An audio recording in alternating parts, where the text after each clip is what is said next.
Good Wednesday evening, listeners, and thank you for tuning in. This Wednesday, February 5th, 2025, here on Conversations of A Sistah. Tonight's conversation is how to recognize a cult, how to recognize a cult and cult like behavior. I am logging on a little late tonight. Um, I lost track of time, and not only did I lose track of time, but for some reason my computer system was running a little slow. So I think those who may be coming in, tuning in for tonight's conversation, recognizing a cult or cult like behavior.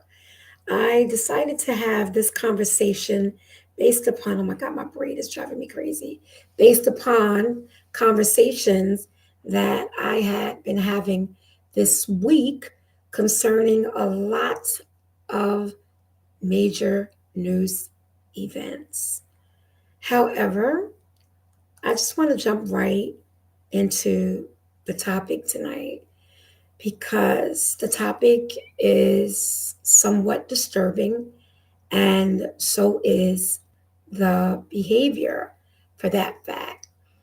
How to recognize a cult or cult like behavior. And in these days and times, and at the height and the temperature of the country, I think that this is a conversation and an awareness that needs to be had. So sometimes individuals they disagree about, whether a group or large members of a group are actually a cult or even in a cult. But I think that when you interact with certain individuals on a daily basis, I don't know, for those people who are aware or for those people who just know, you recognize when, you know, the behavior or the conversation is off or just strange. But when we talk about cults, even researchers sometimes can't agree on what constitutes a cult. Researchers can't even agree. Most people, though, I think, can agree, they would definitely agree that a cult has a leader. And leaders of a cult, they are basically responsible for the rules and the regulations that guide its members. Because after all, they're the leader. But to recognize a cult, I think that you have to look for signs. You have to watch for signs. For those of you who may be just tuning in, tonight's conversation is how to recognize a cult or cult like behavior. Because at the end of the day, everybody is human and no one should has the adoration of a man or a woman to the point wherein they're just blinded by what the individual does. So in order to recognize a cult has a leader, as I stated, and this leader has a charismatic personality of absolute authority. He has excess control over his members because, after all, uh, they believe him, they look up to him, they adore him. And this excessive control can be in us versus them. It can be an us versus them mentality. It's like us versus them. Does this sound familiar? Or are we even seeing something that's remotely similar to what is happening now in this country? Let me continue. Leaders of a cult, leaders of a cult, they use fear tactics to maintain control. Tactics to maintain control of its members.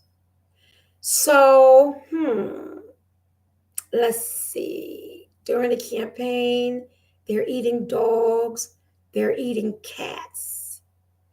It was followed up. They're doing this, they're doing that. It was followed up.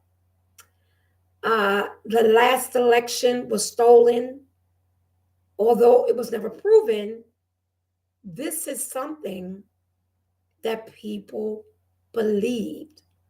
Although news outlets on every angle verified the fact that there was no credible evidence that the 2020 election was stolen, yet you have people who believe that. So, because people believe that, that is a control that a leader would have on his people. Like right now, don't get me wrong. People go to churches, people admire their pastors, people admire people, period. And when you admire someone, sometimes it depends on how gullible you are or vulnerable you are. You will hang on their every word. You will believe everything that they say until facts show you otherwise. But if you can brainwash someone or you can influence a group of individuals that the fact checkers are lying and they actually believe you, then you may be onto something because they actually believe you. So that's when they dig more into the us versus them mentality. And then they use fear tactics to maintain control. And leaders usually they have a lack of tolerance for criticism. They cannot be criticized. They can't. And they have undue influence on the group's critical thinking. It's almost like they don't want you to think. And I think that's why a certain candidate said that he admired the uneducated. And I think the reason why that was said was because they were unable to use critical thinking. So let's talk about this cult like behavior. According to the cult education, there are specific warning signs to look out for when considering whether or not a group of individuals might be a cult. Because cults are characterized by certain behavior traits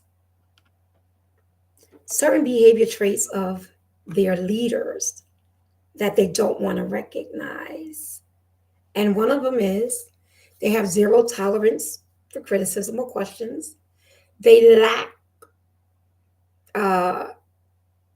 any type of intellectual understanding. I mean, that's cruel to say, but it's almost like you can be led or easily led because you don't question anything. You don't. But you always feel as though this leader is better than you. You always feel as though this leader is like a god because that's how high you have them. So it's almost like you believe that that leader is all knowing of truth and that they are constantly giving validation. So no matter what is said, no matter what is put before you, it's all about the truth. Because after all, this is a leader that you can believe in. I don't think that I've ever deemed anyone with such high regard that I did not think that they were capable of anything else. Because after all, everyone's human here on earth. The only God that we have is the God who sits high and looks low. He is the creator of heaven and earth. He's the one that make it possible for the sun to shine and the birds to sing. Only God can do that, not man. So when you think that a man can, that's a warning sign that something is seriously wrong, because you think that a man has these type of powers, and you also think that as a leader they do no wrong. And the reason why cults are dangerous is because they typically rely on deceptive and authoritarian practices. Deceptive and authoritarian practices. And they make their followers who believe in them dependent on what they say. And cult members, they always pose a physical and psychological risk, not only to its members, but to individuals around them. Because after all, they don't realize it. They don't realize that they're being led. They don't realize that they're being deceived because they have this strong belief in their figure, authoritarian figure. So they don't believe that that person does any wrong. They don't believe that that person is going to lie to them because they believe in them as their leader. They believe what the leader tell them. If they tell them the sky is falling, they're going to believe it. If they tell them that they're eating cats and dogs, they're going to believe it. No matter what they tell them, they're going to believe it. If they say that they're innocent when they're guilty, they're going to believe it.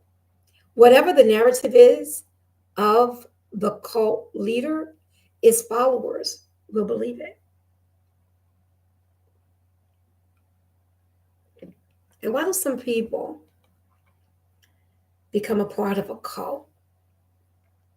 I think it's because, I guess it's easy.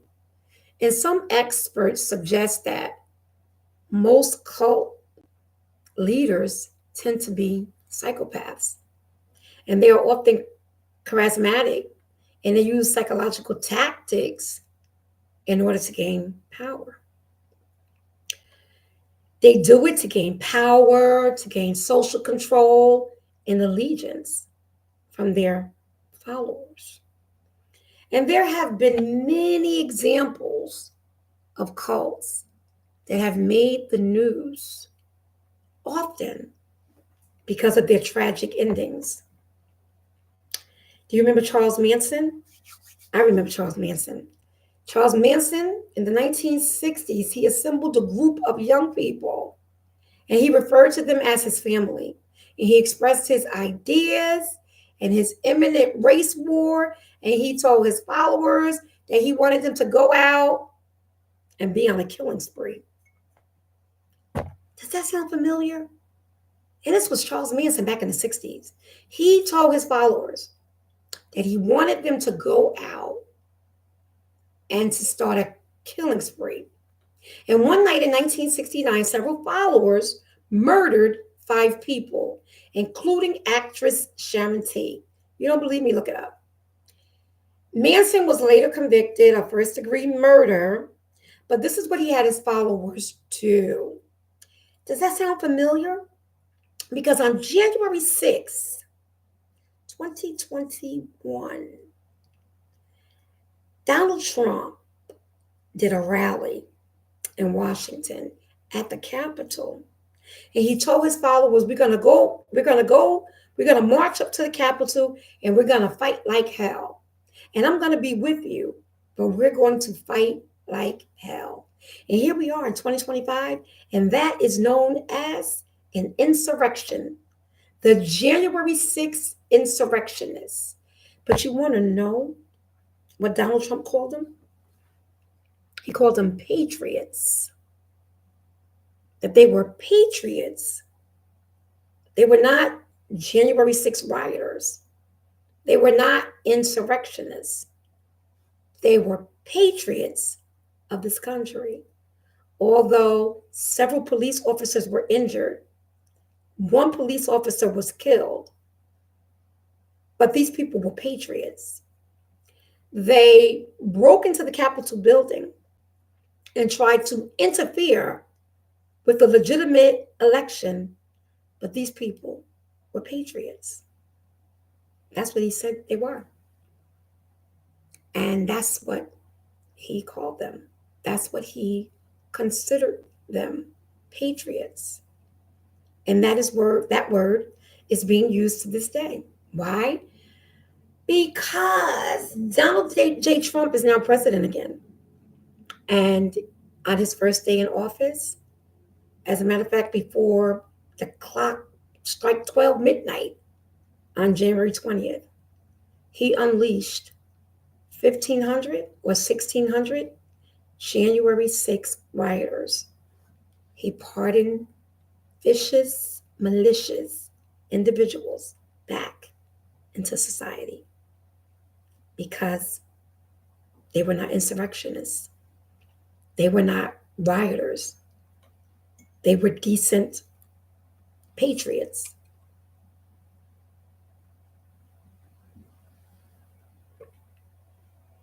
They were all white, which is why they were able to live to be pardoned. Because had it been black and brown individuals on January 6th, oh, the story might be different. So we talked about Charles Manson, a cult leader. Then there was Jim Jones. I remember the Jim Jones one. Jim Jones founded the People's Temple in Indianapolis in 1955. And he moved his followers to Eureka, California, out of fear that a nuclear attack might strike Indiana. He later moved his followers to Guyana, to an area which became known as Jonestown. Jim Jones, an area known as Jonestown. An official went to investigate the group in 1978. I'll never forget this. After the government grew concerned that some of the members were being abused. The group shot and killed the official, and Jones then instructed his followers to drink a flavor aid that was laced with cyanide. And over 900 people died, including Jim Jones. He was found with a bullet wound to the head. Talk about a cult and talk about destructive. That was destructive. That ended the lives of 900 individuals. And then we have another cult, Heaven's Gate, which was a group that started in the 1970s. It was known as the UFO religious cult. The tightly knit group required members to give up almost all of their possessions. And in March of 1997, 39 members put on matching dark clothes, ingested I think it was barbiturates. They ingested barbiturates and they placed plastic bags over their heads and they killed themselves. And this was one of the largest mass suicides in United States history. But it was a cult. And now we have Donald J. Trump. And while politics doesn't share the core DNA with cults, and Trump maintains an unusually powerful hold over his MAGA supporters, the reality of the situation can be more complicated. What is MAGA? MAGA is his slogan: Make America Great Again. Make America Great Again. That slogan have a lot of people wondering, when was America ever great? When? When was America ever great? But people believe it. Just like they believe the claims that Donald Trump made during COVID about certain medical treatments that didn't work but might be harmful. And people were trying the treatments and they were harming themselves. Like, really?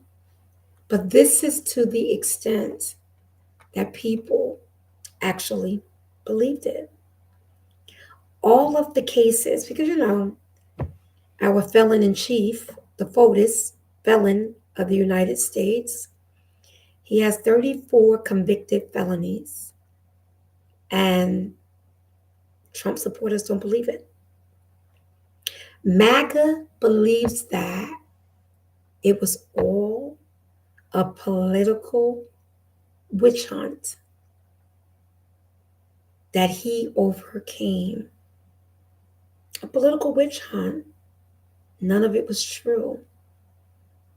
And that the January 6th committee had no business going after him because he was trying to stop the steal, as he stated.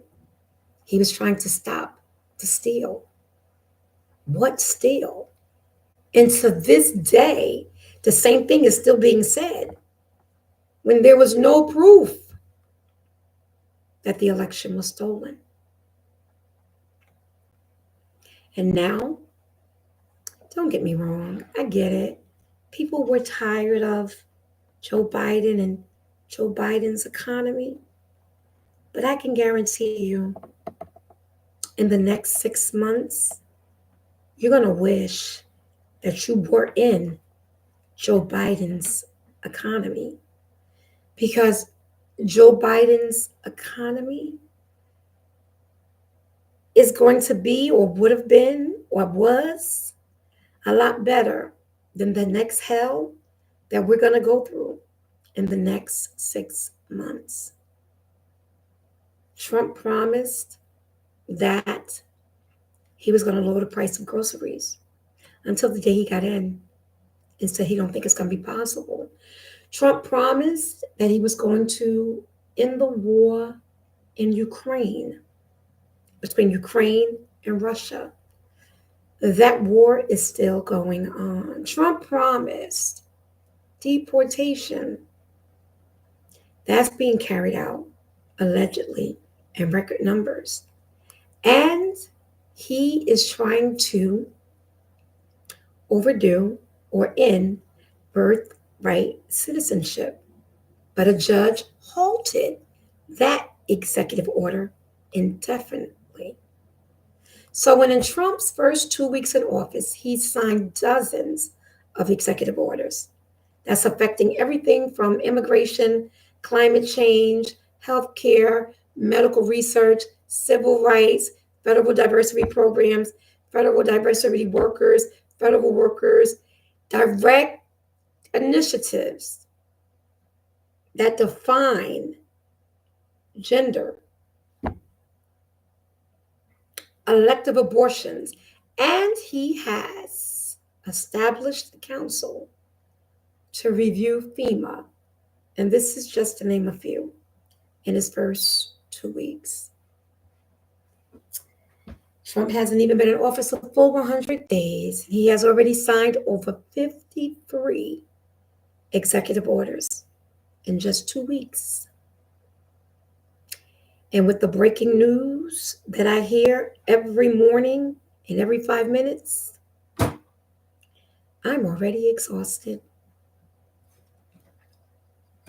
He's cut federal funds that millions of people, underprivileged families, depend on to survive. And yet, this is supposed to be the cleaning of the swamp. His followers even believe that the lockout of federal employees is a purge on the government. They see it as a government purge.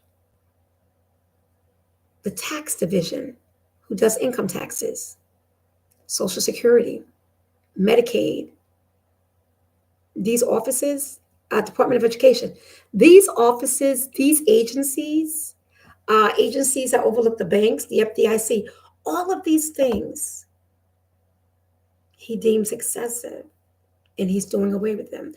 And his supporters, those of you who voted for him, you see it as a purge in the government. The purge in the government is Trump and his billionaire cronies robbing us in broad daylight. Elon Musk is not even an elected official. He's not even an elected official.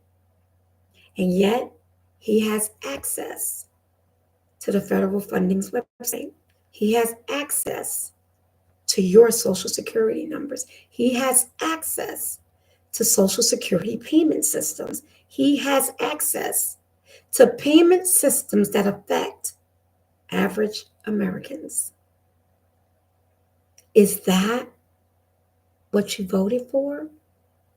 And see, the reason why I say it's a cult, I think that Trump followers are a cult, is because I cannot wrap my head around the fact that individuals would actually vote against their own best interest.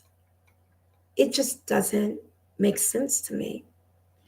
Now, some people say that he was stronger, he came off stronger, he was a man, they trusted him to run the country. He, wasn't bold to say things, meaning he wasn't bold to be the racist that he is. So he emboldened other races. And this is why they rallied their support around him. So unfortunately, we're all going to suffer for it. And please stop saying, for those of you who are listening, and if you ever tune in, please stop saying that this is what the majority of the individuals voted for, because they did not. Trump admitted himself that Elon Musk rigged the voting machines. So the majority did not vote for him. And I believe the only reason why the Democrats didn't want to look into it is because they didn't want to sound like him. And that's unfortunate, because I believe that irregularities would have been found, especially since they were burning ballot boxes in blue states. And a lot of those ballots were not even accounted for. So please stop saying that he won the majority of the vote, because he did not. I refuse to believe that half of the country believe the cult leader. I don't want to believe it. I really don't. I didn't say I didn't want to accept it. I said I don't want to believe it, because I cannot believe that people would actually see how a building is going to catch on fire and then literally walk into it. Because right now, the building is on fire. And we are not even in the first 6 months of this administration. So, Trump voters, they asked for it. They're willing to tell immigrants to go back to their country. They're saying that the majority of Americans want reproductive freedoms protected that they don't want protected. It just doesn't make sense. And what they're saying is that if they cannot get everything they want out of life, they don't want people who strive through education and hard work to get it either. That's what they're basically saying. Because now this country is going to hell in a handbasket.